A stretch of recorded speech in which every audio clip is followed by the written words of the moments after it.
సర్వోన్నతుని కృపచేత అతడు కదలకుండా నిలుస్తాడు అని ఓ చక్కని వాగ్దానం ఇక్కడ మనం చూస్తున్నాం. ప్రియులరా, పరిశుద్ధ గ్రంథం వాగ్దానాలను కలిగిన గ్రంథం.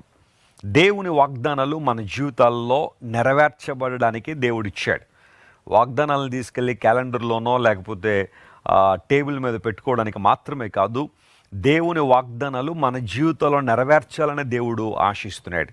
21వ కీర్తనలో దావీదు మహారాజు తన జీవిత అనుభవాన్ని గురించి మాట్లాడుతూ, రాజు దేవుని యందు నమ్మిక ఉంచుచున్నాడు. ఈరోజు మన నమ్మిక ఎవరి మీద? మన నమ్మిక వేటి మీద? చాలామంది ప్రపంచంలో తమకున్న ధనం మీద నమ్మిక ఉంచేవాళ్ళు చాలామంది ఉన్నారు.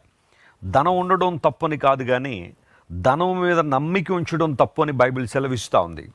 పౌలు భక్తుడు కూడా అదే అంటాడు తిమోతి పత్రిక రాస్తూ, ఇహమందు ధనవంతులైన వారు గర్విష్ఠులు కాక అస్థిరమైన ధనము యందు నమ్మిక ఉంచక అనే మాట వాడాడు. అంటే యూజువల్గా మనిషికి ధనం పెరిగినప్పుడు లేదా భౌతిక సంబంధమైన ఐశ్వర్యం పెరుగుతున్నప్పుడు గర్వం పెరుగుతుంది. అదేవిధంగా ధనం మీద నమ్మిక పెరిగిపోతుంది.